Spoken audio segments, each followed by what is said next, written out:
मुखारविन्दे विनिवेशयन्तं वटस्य पत्रस्य पुटे शयानं बालं मुकुन्दं मनसा स्मरामि। आदरणीय प्रोफेसर हनुमंत शाह जी शुक्ल, आदरणीय प्रोफेसर शर्मा, आदरणीय प्रोफेसर अमित राय और सभागृह में उपस्थित सब विद्वद्गण, आप सबको मेरा सादर वंदन।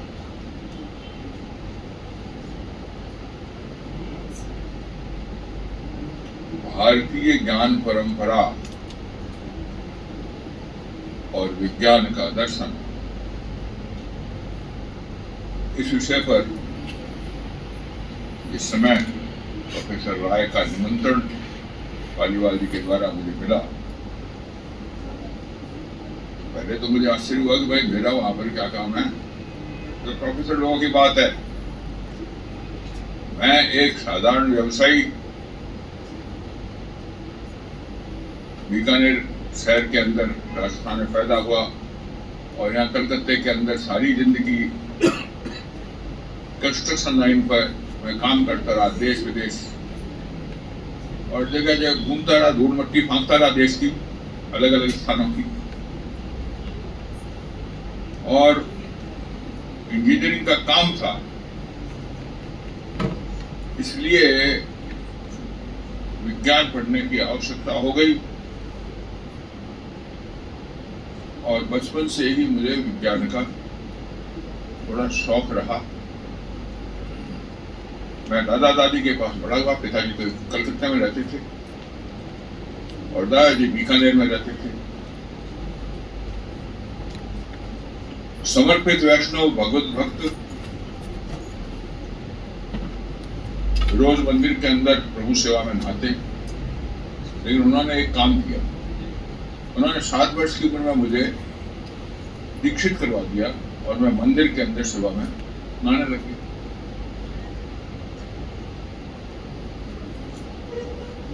और चूंकि हम लोग पुष्टि मार्गीय है,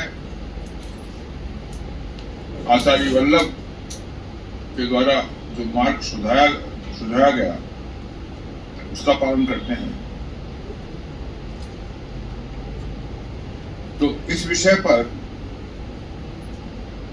कुछ चर्चाएं बचपन से ही सुनता आ रहा। देखिए, उन दिनों में जिस समय मैं छोटा था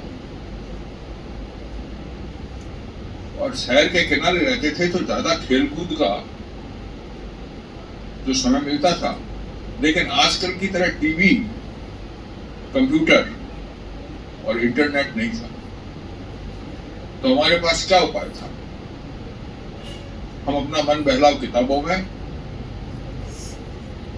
और लेबोरेटरी में करते थे। बीकानेर के उस वातावरण के अंदर मैं बड़ा हुआ और बाद में मैट्रिक करके कलकत्ता आया। कलकत्ते के अंदर साइंस पढ़ना शुरू किया। उस समय professor Satyendra Bose, doctor B D. Nath Chaudhary और इन सबके भाषण होते थे। और पिताजी से बातचीत तो बहुत कम होती थी, लेकिन उनके पास में बहुत से विद्वान आते रहते थे और भारतीय संस्कृति के ऊपर बहुत चर्चा होती है। और भारतीय दर्शन की बात आने लगी सामने। मुझे गीता पढ़ने के लिए कहा गया और गीता उसमें पढ़ी, लेकिन शौक विज्ञान पढ़ने का था।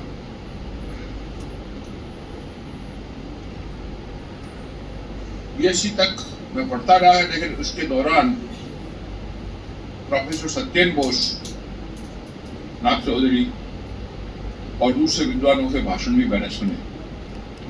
और यहाँ पर बहुत से दार्शनिक विद्वान भारतीय संस्कृति संसद में आते थे, उनके भाषण भी सुनता रहा।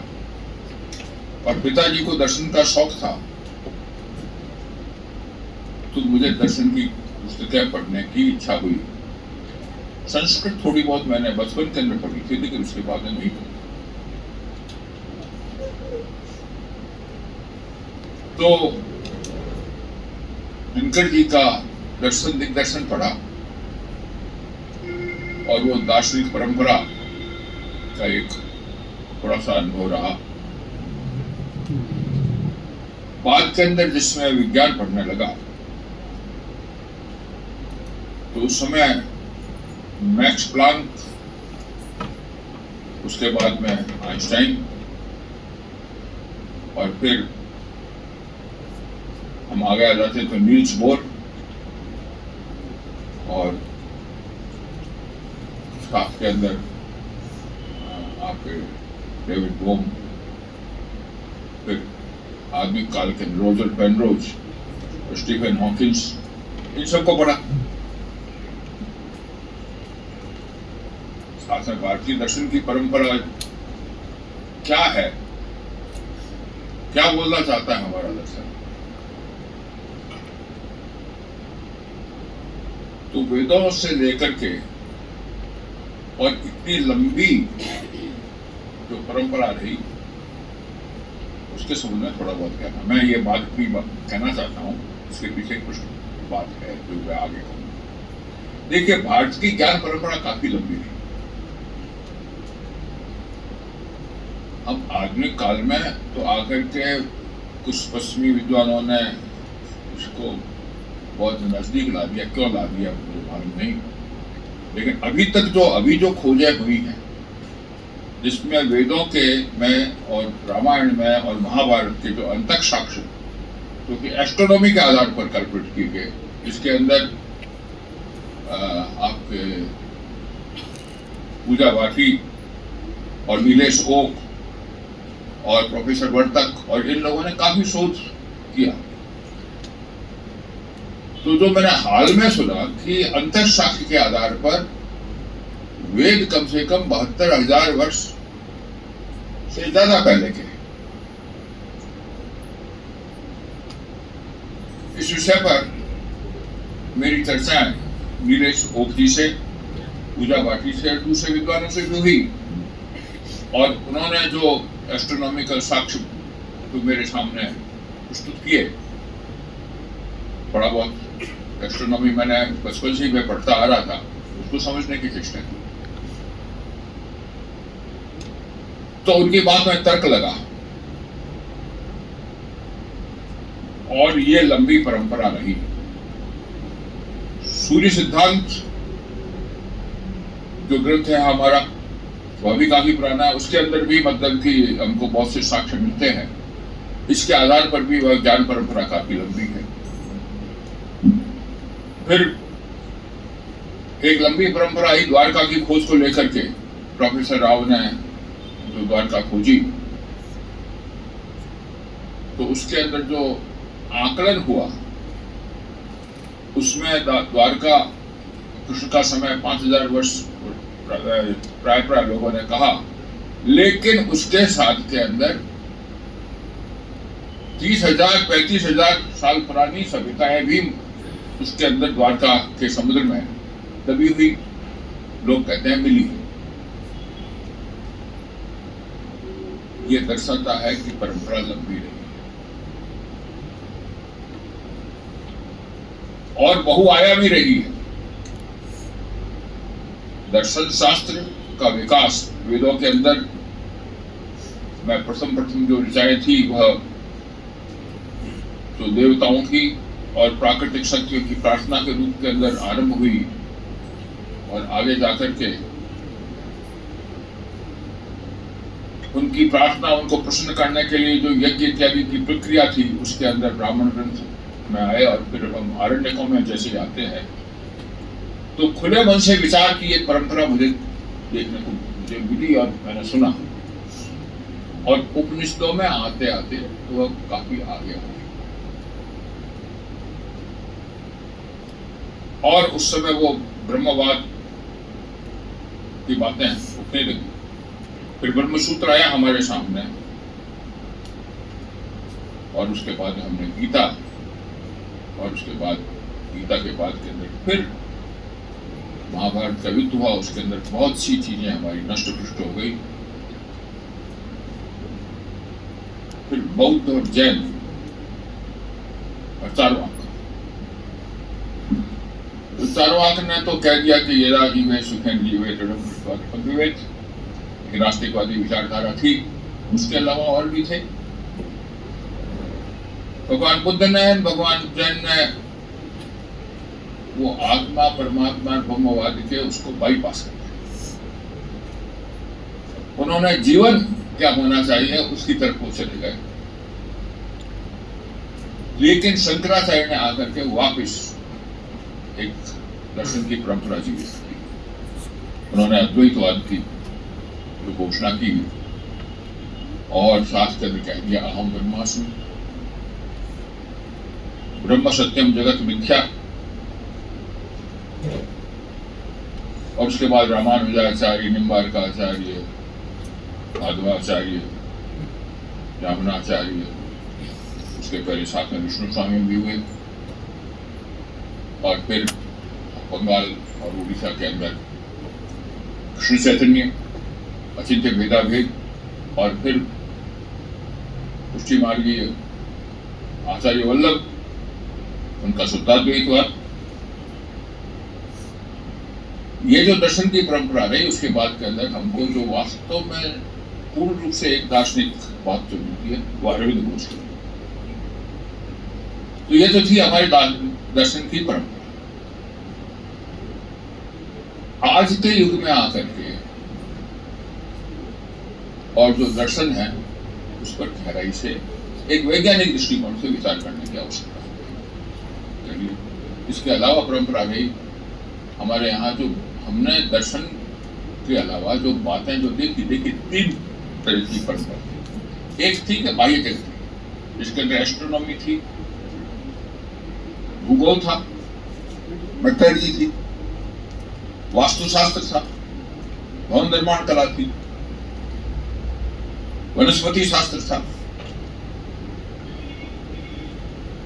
यहां तक कि विमान और वैमानिकी की थी, और सम्रांगण सूत्रधार के रूप के अंदर युद्ध की परंपरा देखी, उनके अस्त्र शस्त्र भी थे।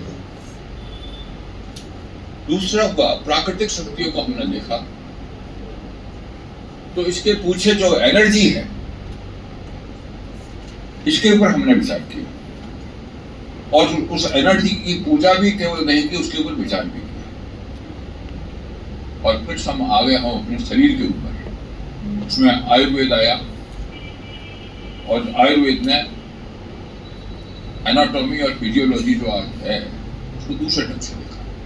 नाड़ियां और उसके अंदर जो संचार प्रणाली है और उसके अंदर जो एनर्जी है, और कफ पित्त वात, इस तरह से देखा, और वह बात काफी सफल रहे। और इसमें प्रक्रिया के रूप के अंदर काफी औषधियां और वनौषधियां, खनिज और इन सबका उन्होंने काफी प्रयोग किया, और उसी से हमारे स्वास्थ्य की रक्षा होती रही। और सुश्रुत और सरक और इन सबका हुआ। साथ के अंदर ऑपरेशंस, शल्य चिकित्सा की परंपरा भी थी, जो कि उसके प्रमाण मिलते हैं, यद्यपि बाद के अंदर वो बंद हो गया। तो हमने शरीर को देखा, और उसके बाद के अंदर हम चले आए आत्मा। तो 3 लेवल पर मैं उस ज्ञान परंपरा को देखा। अब जब आत्मा में आए तो हमने उस आत्मा की गहराई पर विचार किया।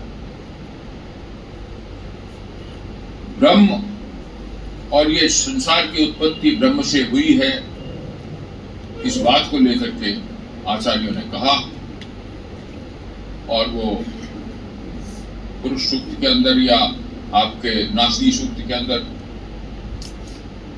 सृष्टि की रचना कैसे हुई, और पुराणों के अंदर तो जगह जगह आता है कि भाई इस तरह से पहले वो ब्रह्म था और वो पूर्ण चैतन्य है, और उसी में से नाद ब्रह्म की कल्पना आई, और नाद ब्रह्म के साथ के अंदर उसने एकोहम बहु भविष्याम, मैं एक हूं, बहुत हो जाऊं, इस बात की चर्चा आई। तो ये हमारे यहां परंपरा रही। और ब्रह्म सर्वव्याप्त है और हम उसके अंश हैं, और हमारे अंदर एक आत्मा है जो उस ब्रह्म का एक अंश है। कल्पना एक मेरे समझ में इस तरह से, जैसे समुद्र है और समुद्र में लहरें उठती हैं या बूंदें उससे निकलती हैं, वह उसकी अपनी सत्ता तो है, लेकिन उसकी आइडेंटिटी समुद्र के साथ में होती है। तो जो आत्मा और ब्रह्म का जो संबंध है उस तरह से लिया कि वह हम एक बूंद की तरह हम उससे अलग होते हैं, हमारी सत्ता उसमें होती है, लेकिन हम हैं समुद्र के हिस्से। साथ के अंदर हमने बहुत सी चीजों की परिकल्पना की, जैसे एस्ट्रोनॉमी के अंदर बहुत हमने काम किया, और समय की अवधारणा के लेकर के हमने काफी, हमारे यहाँ परंपरा रही। एक हमारे यहाँ से प्रकाशित हुआ है ग्रंथ काल यात्रा, डॉक्टर वासुदेव पोद्दार का लिखा हुआ है। जो लीनियर टाइम वेस्ट ने कल्पना की, हमारे यहाँ टाइम लीनियर नहीं मानी गई, उसको साइक्लिक माना। और साइक्लिक केवल एक सर्कल के अंदर नहीं, जैसे एक स्प्रिंग होती है उस तरह से हमारी जो टाइम की जो कल्पना थी वह एक स्प्रिंग की तरह आगे भी बढ़ती रही और साइकिल के अंदर घूमती रही। और जो हमारे यहाँ काल गणना हुई जिसके अंदर बहुत से भ्रम भी हैं, अब वो कलयुग का प्रमाण 4,32,000 वर्ष मान लिया, फिर संधि काल, और फिर उसके बाद 14 मनवंतर और कल्प। लेकिन साथ के अंदर ये बात भी आती है कि हमारे यहाँ 5 वर्ष का भी माना गया, 12 वर्ष का भी माना गया, 20 वर्ष का भी 20 वर्ष का भी था, 100 वर्ष का भी था। अलग अलग जगह अलग अलग बातें हैं। तो टाइम को लेकर काफी चर्चा रही और हमारे यहाँ टाइम का कैलकुलेशन के बहुत से तरीके रहे। और हमारी एस्ट्रोनॉमी का जो भारतीय जो एस्ट्रोनॉमी थी उसका यह आधार था और बड़ा जबरदस्त ऑब्जर्वेशन था। देखिए, अरुंधति सप्तर्षि मंडल में अरुंधति वशिष्ठ के पीछे चलती है या आगे चलती है, इसको लेके चर्चा की। हमारे पोल स्टार कैसे चेंज हो जाते हैं, हमारे यहां अलग अलग नक्षत्र, इतने नक्षत्रों को देख करके और आकाश को देखते देखते उसके अंदर जो ताराओं के पुंज हैं उसको लेकर के राशियों की कल्पना, इन नक्षत्रों के प्रभाव की बात हमारे सामने आई। अब इस परंपरा के अंदर दर्शन के साथ साथ में जीवन को कैसे जीना, उसके लिए धर्म की बात आई। धारयति धर्म एक आ गया, व्यक्ति का धर्म, पिता का, पुत्र का, माता का धर्म बताया गया, हमारा समाज के प्रति क्या कर्तव्य है वह बताया गया। तो एक तरह से कर्तव्य बोध के लिए धर्म के की बात हमारे यहाँ आई, लेकिन यह साथ में कह दिया कि धर्म से तत्व निहितम गुहाया।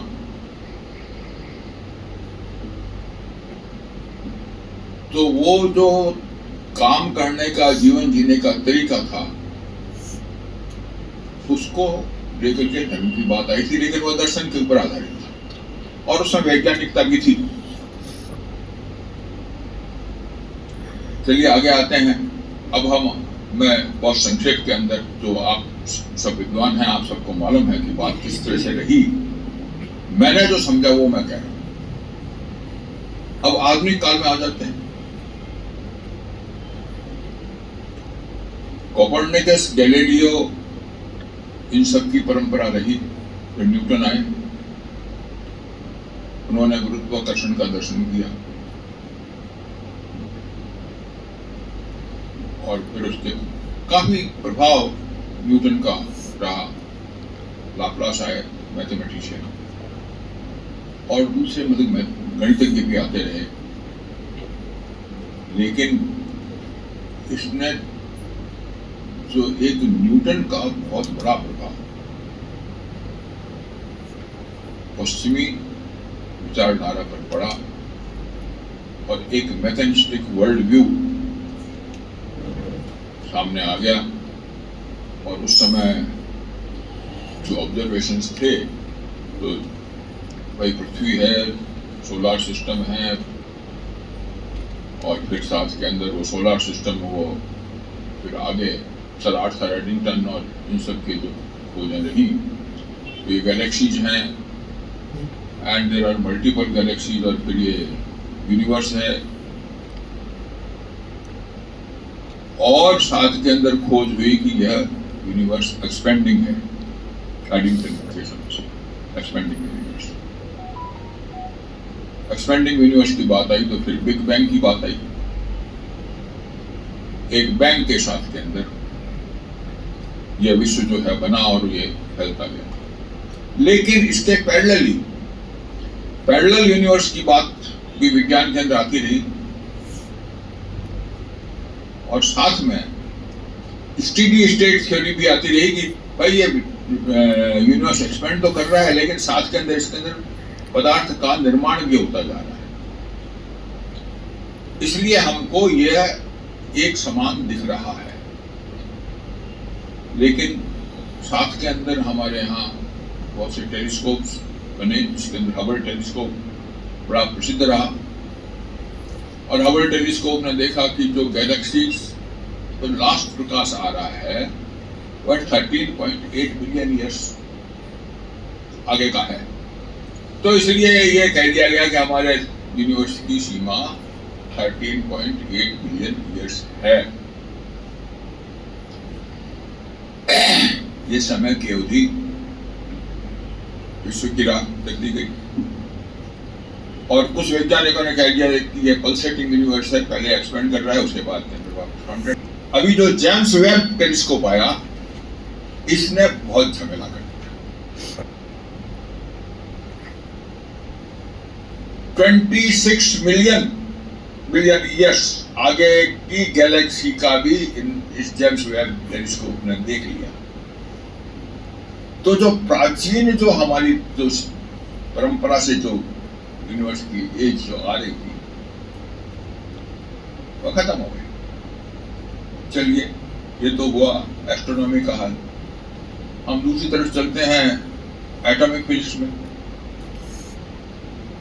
मैक्स प्लैंक के बाद के अंदर ब्लैक बॉडी रेडिएशन से हमने आगे हम पढ़ने लगे, तो पहले ये था कि भाई एटम है और इसका एक न्यूक्लियस है, उसके चारों तरफ इलेक्ट्रॉन चक्कर लगाते हैं, और बड़ा आराम का मामला था। लेकिन जब गहराई में जाते गए तो ऐसा लगा आगे ये जो एटम है, इसको हम अणु बोलते हैं, वह तो तब बनता है कि जब उसके न्यूक्लियस के चारों तरफ जो इलेक्ट्रॉन चक्कर लगा रहे हैं और दूसरे एटम भी उसके साथ में आकर जुड़ जाते हैं, तब वो अणु होता है, नहीं तो यह परमाणु कहलाता है। अब इस परमाणु के और अंदर में गए तो सब एटॉमिक पार्टिकल्स के ऊपर हम चले गए, जिसके अंदर प्रोटॉन, न्यूट्रॉन, पॉजिट्रॉन, और ये एक न्यूक्लियस था, उसके चारों तरफ इलेक्ट्रॉन चक्कर लगा रहे थे। और लाइट को कैरी करने वाला जो कण था उसका नाम फोटोन था। इसकी स्टडी का आगे काम बढ़ा। तो 20वीं शताब्दी के 1920 के आसपास में, उसके बाद एक एक्सपेरिमेंट हुआ जिसको कहते हैं double slit experiment. Sorry, double slit experiment के अंदर जो कण जाता है वो एक स्लिट में से जाता है, तो वो ऑब्जर्वर के ऊपर निर्भर करता है कि वह कण है या वेव है। यह ऑब्जर्वर के ऊपर निर्भर कर रहा है, और यह श्रोडिंगर ने इसको एस्टेब्लिश किया। इसको लेकर के यह दुनिया जो है ये कणों कणों से बनी हुई है या वेव से बनी हुई है, इसको लेकर के बहुत झमेला हुआ और इसको लेकर के आइंस्टीन और नील्स बोर में काफी बहस रही। और आइंस्टीन ने यह कहा कि God does not play dice. उसके बाद के अंदर फिर आगे ये चीज तो उसकी श्रोडिंगर भी आया और इन्होंने, और फिर डेविड बोम आए, उन्होंने इम्प्लीकेट ऑर्डर और सुपर इम्प्लीकेट ऑर्डर्स की बात कही और इधर में ये बात करी, तो ये चीज थोड़ी कंफ्यूज। अब दर्शन यहां पर आता है कि अगर ये वेव है तो वेव है तो फिर फील्ड होगा, फील्ड के पास फील्ड रहेगा तो मिलकर के एक हो गए, तब ये जो यूनिवर्स है ये मिलकर के एक हो गया,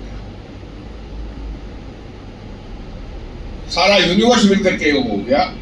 तो एक तरह से जगत जो है वो जो ब्रह्म की हमारी कल्पना थी और यहां पर आकर के और लगता है कि हम एक जगह हैं।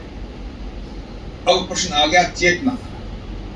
जब चेतना का प्रश्न आया तो यह देखा गया कि भाई एनी एक्सपेरिमेंट, किसी एमिनो एसिड से हम जीव को पैदा करते, तो चेतना एक बाहर से आई हुई चीज है इसके अंदर। और आगे खोज हुई, जब ब्रेन के स्ट्रक्चर की चर्चा होने लगी तो देखा कि ब्रेन के अंदर जिस समय हम कुछ सोचते हैं, जैसे मैंने मन के अंदर सोचा कि हाथ उठाऊं और रख दूं, यह जो विचार है इसने ब्रेन के अंदर जो इलेक्ट्रॉनिक सिग्नल भेजे और वहां पर जो न्यूट्रिनोज है उसके अंदर जो सोडियम और क्लोराइड आयंस के बीच के अंदर जो मूवमेंट हुआ, ये क्यों हो गया, ये प्रश्न उठा। तो ब्रेन के अंदर एक थॉट ने एक इलेक्ट्रिक इंपल्स को जनरेट किया और हमारा शरीर चलायमान हो गया। तब चेतना का और एनर्जी का कुछ संबंध है, यह बात मन के अंदर आने लगी। ऑल्दो एनर्जी एंड मैटर का संबंध तो आइंस्टीन ने इक्वेशन दे दी थी E=mc², लेकिन चेतना और एनर्जी का संबंध क्या है इसकी इक्वेशन अभी तक हमारे सामने नहीं आई है। यह विचारणीय प्रश्न है। और अगर एक हाइपोथेसिस है कि अगर चेतना से एनर्जी बनी है और एनर्जी से मैटर बना है तो यह पूरा विश्व जो है यह चेतना से बना है, चैतन्य है। और इसलिए अमित गोस्वामी जैसे वैज्ञानिक जो है वो कह देते हैं कि this earth is also conscious. अरे भाई, हम तो पृथ्वी को सदा माता मानते रहे और हमारे प्रोफेसर बोस ने पहले पेड़ों के अंदर जीवन की स्थापना की, लेकिन यहां तक मानने लग गए थे कि जो जड़ पदार्थ हैं उसके अंदर भी चेतना है और लो लेवल। ये प्रश्न आजकल उठे हुए हैं और इन सब विषयों पर चर्चा हुई। तो आज का विज्ञान का जो दर्शन है उसके अंदर उस अंतिम सत्य की खोज की एक परंपरा चल रही है। बहुत से सेमिनार मैंने भी अटेंड किए। यहाँ पर भक्ति वेदांत इंस्टीट्यूट वो बराबर चर्चा करते हैं साइंस एंड कॉन्शियसनेस की या क्वांटम फिजिक्स एंड कॉन्शियसनेस की, और एस्ट्रोफिजिक्स एंड कॉन्शियसनेस की बात भी एक आध जगह मैंने सुनी है। तो मैं, यह बहुत अच्छा विषय आपने उठाया है। मैं दर्शन अनुसंधान परिषद और यूनिवर्सिटी को बहुत बधाई देता हूं कि आपने बहुत अच्छा विषय उठाया और इस विषय की जो चर्चा है वह आगे बढ़े और इसके जो पेपर्स हैं वह जरूर पब्लिश होंगे और मैं आगे सुनना भी चाहूंगा। और इस विषय पर केवल एक स्थान पर नहीं, जगह जगह अच्छी तरह से अनुसंधान होना चाहिए, विचार होना चाहिए, लोगों को विचार करना चाहिए। जो वैज्ञानिक दृष्टिकोण पश्चिम का था और जो दार्शनिक दृष्टिकोण भारतवर्ष का था वो कहीं पर आकर के और अंतिम खोज के अंदर एक जगह मिलते हुए दिख रहे हैं। कहाँ मिलेंगे यह भविष्य बताएगा। और इस विषय में आपका जो प्रयास है वह बहुत स्तुत्य है। मैं थोड़ी ज़्यादा समय ले गया, क्षमा चाहता हूँ, लेकिन बात पूरी कहनी थी। आपने मुझे बुलाया इसके लिए बहुत आभार हूँ, बहुत बहुत धन्यवाद।